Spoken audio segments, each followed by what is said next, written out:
엄마, 저희 내일 미국 간다니까요. 지수는 시어머니의 전화를 받으며 한숨을 삼켰다. 결혼 3년 차 신혼여행 이후 처음으로 남편 준호와 떠나는 해외여행이었다. 10일간의 미국 서부 패키지 투어, 그랜드 캐니언, 라스베이거스, 샌프란시스코를 도는 일정이었다. 그래 알아. 그런데 일요일에 돌아오면 바로 교회 나올 수 있지? 다음 주가 추수감사절 연합예배거든. 어머니, 그건 준호랑 얘기해봐야 할 것 같아요. 뭘 얘기해? 당연히 나와야지. 우리 집안은 3대째 장로 집안이야. 전화를 끊고 나서 지수는 소파에 주저앉았다. 거실 한쪽에는 아직 정리하지 못한 짐들이 널려 있었다. 준호는 서재에서 나오며 물었다. 우리 엄마? 응. 돌아오자마자 교회 나오래. 준호의 표정이 굳었다. 또 시작이네. 지수야, 너도 알잖아. 나 교회 안 나간다고 결혼 전에 분명히 말했잖아. 알아. 근데 어머니가 계속 그러시니까 내가 얘기할게. 이번엔 확실히. 하지만 지수는 고개를 저었다. 여행 가기 전에 싸우지 말자. 그냥 돌아와서 생각해보자. 준호는 아내의 어깨를 감싸 안았다. 미안해. 여행은 즐겁게 다녀오자. 그날 밤 지수는 잠이 오지 않았다. 옆에서 준호는 편안하게 잠들어 있었다. 그를 만났을 때는 이런 문제들이 중요하지 않았다. 사랑만 있으면 된다고 생각했다. 준호의 집안은 무교였다. 정확히는 준호의 아버지가 젊은 시절 독실한 불교 신자였다가 어느 순간 모든 종교를 멀리하게 됐다고 했다. 반면 지순의 집안은 3대째 장로를 배출한 독실한 개신교 집안이었다. 결혼 전 양가 상견례 날이 떠올랐다. 우리 집안은 대대로 교회를 다녀왔습니다. 준호 씨도 결혼하시면 당연히. 지수의 아버지가 말을 시작하자 준호의 어머니가 조심스럽게 끼어들었다. 저희는 종교를 강요하지 않는 편입니다. 개인의 선택을 존중하죠. 그날의 어색한 공기가 아직도 생생했다. 인천공항을 출발한 비행기는 11시간을 날아 LA 국제공항에 도착했다. 시차 적응이 안 된 몸으로 호텔에 짐을 풀고 두 사람은 산타모니카 해변으로 나갔다. 와, 여기 진짜 멋지다. 지수가 태평양을 바라보며 감탄했다. 그치? 여기 오고 싶었어. 준호가 덧붙였다. 다르다는 게 나쁜 게 아니라는 걸 배웠거든. 무슨 뜻이야? 나중에 크면 알게 될 거야. 그랜드 캐니언에 다시 섰을 때 지수는 감회가 새로웠다. 여보, 13년 전 여기서 우리 신의 솜씨냐 자연의 힘이냐로 싸웠던 거 기억나? 준호가 웃었다. 기억하지. 참 바보 같았어. 그때 우리. 지금은 그냥 아름답다고 생각해. 내가 신이라고 부르든 내가 자연이라고 부르든. 많이 컸네, 우리. 늙었다는 소리 아냐? 그것도 맞지. 지수가 웃으며 남편의 팔짱을 꼈다. 라스베이거스에서 아이들이 분수쇼를 보며 환호했다. 엄마, 여기 예뻐. 둘째가 소리쳤다. 지수는 13년 전 자신이 도박하는 사람들, 가정이 파탄 난다고 말했던 게 떠올랐다. 지금은 그저 아름다운 쇼일 뿐이었다. 변했다, 나도. 지수가 중얼거렸다. 뭐라고? 준호가 물었다. 아니, 아무것도. 아이들이 잠든 후 지수와 준호는 발코니에 나가 와인을 마셨다. 여보, 내가 요즘 생각하는 게 있어. 지수가 말했다. 뭔데? 결혼 전에 사람들이 종교가 같아야 한다. 정치 성향이 같아야 한다고 했을 때 나는 그게 구시대적이라고 생각했거든. 나도 그랬어. 근데 지금 생각해보면 그 말이 아예 틀린 건 아닌 것 같아. 준호는 아내를 돌아봤다. 무슨 뜻이야? 갈등을 줄이려면 처음부터 비슷한 사람을 만나는 게 쉽긴 하잖아. 맞아. 우리는 어려운 길을 선택한 거지. 후회해? 아니. 준호가 단호하게 말했다. 절대 아니야. 나도 힘들었지만 우리가 함께 성장한 것 같아. 그치? 너는 덜 교조적이 됐고 나는 덜 독선적이 됐어. 지수가 웃었다. 서로 물들었다는 거네. 좋은 쪽으로. 근데 우리 아이들은 어떻게 할까? 나중에 결혼할 때. 준호는 생각에 잠겼다. 글쎄, 뭐라고 조언해줘야 할까? 모르겠어. 우리처럼 서로 다른 사람을 만나도 괜찮다고 할까? 아니면 비슷한 사람을 만나는 게 낫다고 할까? 둘 다 맞는 말 같은데. 그치? 두 사람은 한참을 말없이 앉아 있었다. 지수야. 응. 나는 이렇게 말해주고 싶어. 누구를 만나든 서로 다름을 인정하고 존중하는 법을 배워라고. 지수는 고개를 끄덕였다. 맞아. 그게 핵심이지.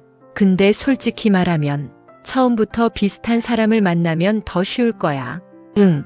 종교도 같고 정치 성향도 같고 집안 배경도 비슷하면 갈등이 덜하겠지. 우리는 그 모든 게 달랐으니까. 그래서 더 힘들었고. 근데 지금은? 지수는 남편의 손을 잡았다. 지금은 괜찮아. 우리만의 방식을 찾았잖아. 13년이 걸렸지만 그래도 찾았어. 준호는 아내를 끌어안았다. 사랑해. 나도. 한국에 돌아와서 지수는 친한 후배가 결혼 상대를 소개해달라고 연락해왔다. 선배, 저 결혼하고 싶은데 좋은 사람 없어요? 무슨 사람을 찾는데? 착하고 성실하고 잘생기고. 종교는? 그건 상관없어요. 사랑하면 되죠. 지수는 잠시 망설였다. 그게 꼭 그렇지만은 않아. 네. 선배님도 연애 결혼하셨잖아요. 그래. 근데 후배야, 솔직히 말할게. 종교가 다르면 힘들어. 왜요? 집안끼리 부딪히거든. 특히 양쪽 다 독실하면 더 힘들고. 그럼 어떻게 해요? 지수는 진지하게 말했다. 가능하면 비슷한 배경을 가진 사람을 만나. 종교도 같거나 비슷하고 정치적 생각도 비슷하고. 그게 현실적이야. 사랑만으로는 안 돼요. 사랑은 시작일 뿐이야. 결혼은 두 집안이 만나는 거고 서로 다른 문화가 충돌하는 거야. 선배님은 후회하세요? 아니. 지수가 웃었다. 나는 후회 안 해. 우리는 힘들게 길을 찾았거든. 근데 그게 모두에게 맞는 방법은 아니야. 무슨 뜻이에요? 어떤 사람들은 차이를 극복할 수 있어. 어떤 사람들은 못해. 내가 어떤 사람인지는 너만 알 수 있어. 후배는 한참을 생각하다가 물었다. 그럼 선배님이 다시 결혼한다면 같은 사람을 선택하실 거예요? 지수는 웃었다. 나는 준호를 선택할 거야. 다시 태어나도. 근데 힘들다고 하셨잖아요. 힘들었어. 지금도 가끔 힘들어. 근데 그게 우리 사랑이야. 전화를 끊고 나서 지수는 생각에 잠겼다. 나는 운이 좋았던 걸까? 아니면 우리가 잘 노력한 걸까? 다음 주 일요일 지수는 교회에서 설교를 들었다. 목사님이 말했다. 형제 자매 여러분, 믿음의 일치는 중요합니다. 성경은 말씀하십니다. 믿지 않는 자와 멍에를 같이 매지 말라고. 지수는 가슴이 철렁했다. 준호와 자신이 떠올랐다. 하지만 여러분, 목사님이 계속 말했다. 이미 믿지 않는 배우자와 결혼했다면 그를 버리라는 뜻이 아닙니다. 오히려 사랑으로 감싸 안으십시오. 억지로 바꾸려 하지 말고 여러분의 삶으로 증거하십시오. 지수는 고개를 끄덕였다. 예배 후 한 집사님이 다가왔다. 집사님, 남편분은 오늘도 안 오셨네요? 네, 남편은 교회 안 다녀요. 그래도 계속 기도하셔야죠. 언젠가는 나오실 거예요. 지수는 미소 지었다. 아니요. 남편은 안 나올 거예요. 어머, 그렇게 말씀하시면 저는 남편이 교회 나오기를 바라지 않아요. 남편은 남편대로 자기 신념을 가지고 있거든요. 저는 그걸 존중해요. 집사님은 놀란 표우로 돌아갔다. 집에 돌아오니 준호가 점심을 차려놓고 있었다. 다녀왔어? 응. 설교 좋았어. 무슨 내용? 서로 다른 사람들이 함께 사는 법. 준호가 웃었다. 목사님이 우리 얘기하신 건가? 그런 것 같더라. 그해 가을 대선이 다가왔다. TV에서는 연일 후보들의 토론이 방송됐다. 지수의 아버지가 전화를 걸어왔다. 지수야, 이번에는 꼭 우리 당 찍어야 한다. 아빠, 저는 제 판단으로 투표할 거예요. 내가 무슨 판단을 해? 어릴 적부터 우리 집안은. 아빠, 저 이제 35이에요. 두 아이의 엄마고요. 그래도 부모 말은 들어야지. 지수는 한숨을 쉬었다. 아빠, 저는 아빠를 사랑해요. 근데 정치는 달라요. 뭐가 달라? 아빠는 아빠 경험으로 판단하시고 저는 제 경험으로 판단하는 거죠. 그 경험이라는 게 뭔데? 내가 뭘 겪었다고. 아빠, 저는 서로 다른 두 사람이 함께 사는 법을 13년 동안 배웠어요. 그게 제 경험이에요. 전화를 끊고 나서 준호가 물었다. 장인어른이 또? 응, 자기 당 찍으래. 넌 어떻게 할 거야? 내가 판단해서 찍을 거야. 어느 쪽? 지수는 웃었다. 비밀. 나한테도? 응. 비밀 투표잖아. 준호도 웃었다. 그래, 맞아. 선거일 당일 두 사람은 함께 투표소에 갔다. 각자 기표소에 들어가서 자신의 선택을 했다. 나오면서 준호가 물었다. 누구 찍었어? 비밀이래도. 진짜 안 알려줄 거야? 응. 알면 뭐해? 이미 찍었는데. 그것도 그렇네. 두 사람은 손을 잡고 집으로 돌아왔다. 저녁 식사 시간 큰아이가 물었다. 엄마, 우리 할아버지는 왜 엄마가 다른 당 찍는다고 화내셨어? 지수는 잠시 망설였다. 사람들은 자기가 옳다고 생각하는 게 있거든. 특히 정치는 그래. 그럼 엄마는 틀린 거야? 아니야. 엄마도 옳고 할아버지도 옳아. 둘 다 옳을 수는 없잖아. 준호가 끼어들었다. 세상에는 하나의 정답만 있는 게 아니야. 여러 개의 답이 있을 수 있어. 그럼 누가 맞는지 어떻게 알아? 몰라. 그래서 우리는 투표를 하는 거야. 많은 사람들의 생각을 모으는 거지. 큰아이는 한참을 생각하다가 말했다. 그럼 나중에 나도 할아버지랑 다르게 생각할 수 있어? 물론이지. 엄마 아빠랑도? 지수와 준호는 서로를 봤다. 그리고 동시에 대답했다. 그럼. 몇 년이 더 흘렀다. 큰아이는 고등학생이 됐고 둘째도 중학생이 됐다. 어느 일요일 큰아이가 말했다. 엄마, 나 오늘 교회 안 갈래. 지수는 놀라서 물었다. 왜? 그냥. 별로 안 가고 싶어. 무슨 일 있어? 아니, 그냥 내 시간을 다른 걸로 쓰고 싶어. 지수는 복잡한 심정이었다. 한편으로는 아이의 선택을 존중해야 한다고 생각했지만 다른 한편으로는 아쉬웠다. 엄마는 내가 교회에 나왔으면 좋겠어. 왜? 거기서 좋은 걸 많이 배울 수 있거든. 아빠는 안 다니잖아. 아빠는 아빠고 너는 너지. 큰아이는 아버지를 봤다. 준호가 말했다. 아들, 내 선택이야. 근데 한 가지만 생각해봐. 왜 안 가고 싶은지. 그냥 재미없어. 재미로 가는 게 아니야. 가치관을 배우는 거지. 아빠는 교회 안 다니잖아. 근데 좋은 가치관 가지고 있잖아. 준호는 웃었다. 그래, 맞아. 교회만이 답은 아니지. 지수가 남편을 돌아봤다. 여보, 지수야, 아이한테 억지로 시킬 수는 없어. 그래도 우리가 결혼할 때 약속했잖아. 아이가 선택하게 하자고. 지수는 한숨을 쉬었다. 알아. 근데 막상 이렇게 되니까 힘들지? 응. 준호는 아내의 손을 잡았다. 나도 힘들어. 내 마음 이해해.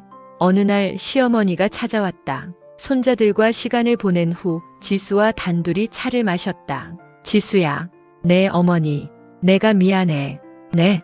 결혼 초반에 너한테 준호 교회 나오게 하라고 너무 압박했어. 지수는 놀라서 시어머니를 봤다. 나도 나이 들어서 깨달았어. 사람은 억지로 안 바뀐다는 거. 어머니. 그리고 너희 둘을 보면서 배웠어. 서로 다르지만 존중하면서 사는 모습. 저희 많이 싸웠어요. 알아. 다 들었어. 근데 끝까지 함께 있잖아. 그게 대단한 거야. 고맙습니다, 어머니. 오히려 내가 고마워. 준호를 이해해줘서. 두 사람은 한참을 말없이 차를 마셨다. 근데 어머니, 지수가 조심스럽게 물었다. 혹시 어머니도 교회 다니실 생각은? 시어머니가 웃었다. 아니, 난 이제 늦었어. 그냥 나는 나대로 살 거야. 그래도 한번 나가보시면. 지수야, 너도 알잖아. 사람은 스스로 준비가 됐을 때 변하는 거라는 거. 지수는 고개를 끄덕였다. 맞아요. 결혼 20주년 기념일, 지수와 준호는 자녀들이 준비한 깜짝 파티에 참석했다. 엄마 아빠 결혼 20주년 축하해요. 이제 대학생이 된 큰아이가 케이크를 들고 나왔다. 고마워, 아들. 엄마 아빠는 어떻게 그렇게 오래 함께 있었어요? 둘째가 물었다. 지수와 준호는 서로를 봤다. 힘들었어. 지수가 먼저 말했다. 많이 싸웠고. 준호가 덧붙였다. 그럼, 근데 포기하지 않았어. 지수가 말했다. 왜요? 사랑했으니까. 준호가 웃으며 대답했다. 큰아이가 물었다. 엄마 아빠처럼 다른 사람을 만나도 괜찮을까요? 지수는 오랜 생각 끝에 대답했다. 아들아, 솔직히 말할게. 비슷한 사람을 만나면 더 쉬워. 그럼 왜 엄마는 아빠를? 우리는 사랑에 빠졌거든. 그래서 어려운 길을 택한 거야.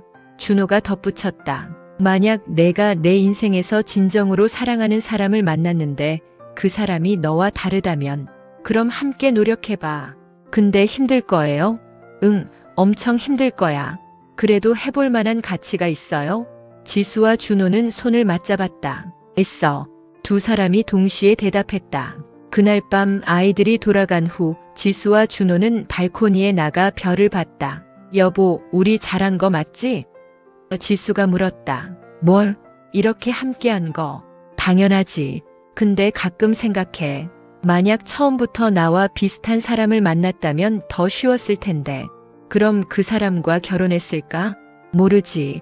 근데 적어도 덜 힘들었을 거야. 준호는 아내를 안았다. 맞아. 덜 힘들었겠지. 근데 덜 성장했을 거야. 그게 무슨.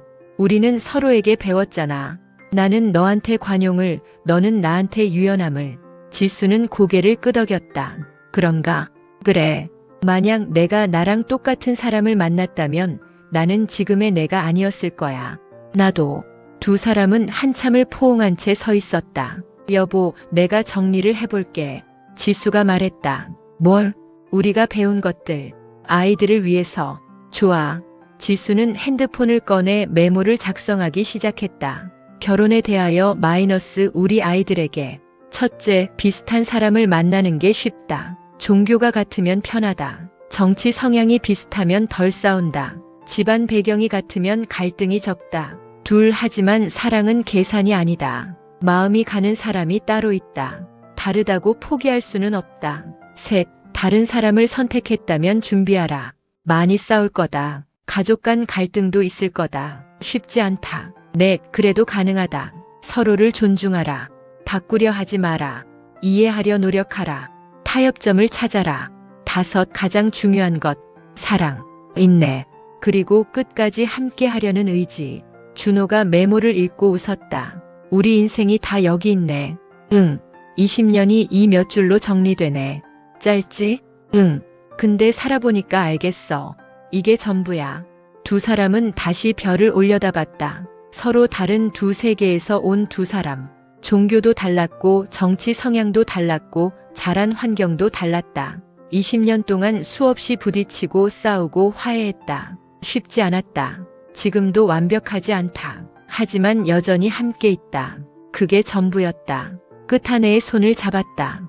해변을 걸으며 두 사람은 오랜만에 평화로운 시간을 보냈다. 시어머니의 전화도 친정 부모님의 걱정도 모든 게 멀리 있는 것 같았다. 저녁 식사는 한인타운의 한식당에서 했다. 갈비찜을 먹으며 준호가 말했다. 지수야, 이번 여행 동안은 집 생각하지 말자. 그냥 우리 둘만 생각하고. 좋아. 하지만 호텔로 돌아와 TV를 켜자 마침 대선 토론회가 방송되고 있었다. 준호는 채널을 돌리려다가 멈칫했다. 대선 토론이네. 잠깐만 보자. 지수는 별 관심이 없었지만 준호는 화면에 집중했다. 민주당 후보가 의료보험 개혁안에 대해 설명하고 있었다. 이 사람 말이 맞아. 의료보험은 보편적 권리가 되어야 해. 그래? 지수는 시큰둥하게 대답했다. 너는 어때? 이번 선거에서 누구 찍을 거야? 갑자기 던져진 질문에 지수는 당황했다. 나? 글쎄, 잘 모르겠어. 관심 없어? 그런 건 아닌데. 우리 아빠가 늘 보수정당을 지지하셔서. 준호의 표정이 미묘하게 변했다. 너도 그래? 글쎄, 잘 모르겠어. 정치는 어려워. 어렵긴 뭐가 어려워. 내 생각은 뭔데? 준호야, 여행 와서 이런 얘기 하지 말자.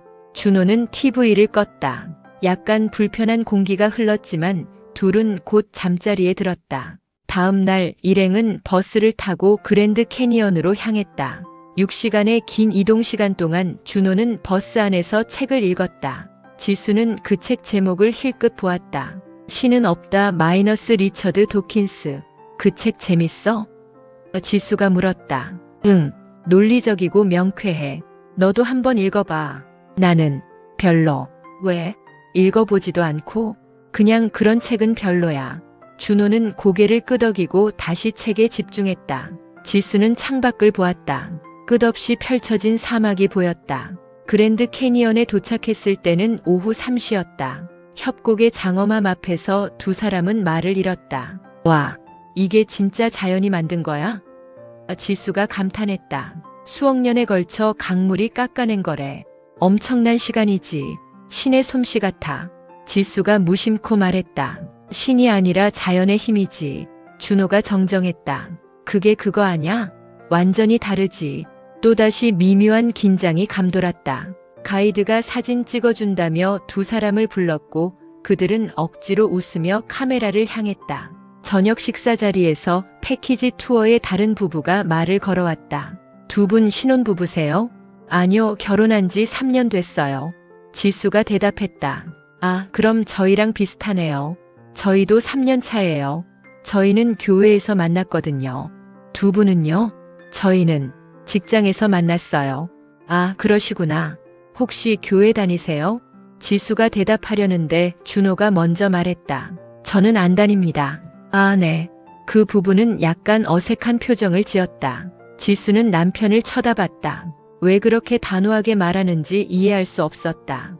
호텔 방으로 돌아와서 지수가 물었다. 왜 그렇게 말했어? 뭘? 교회 안 다닌다고. 그렇게 딱 잘라서 말할 필요 있어? 사실이잖아.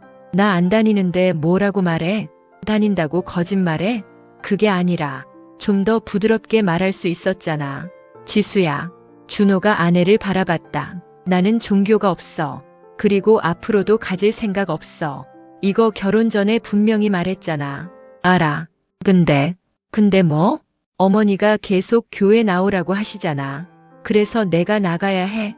내가 믿지도 않는 신을 위해 일요일마다 교회에 앉아 있어야 해. 지수는 대답하지 못했다.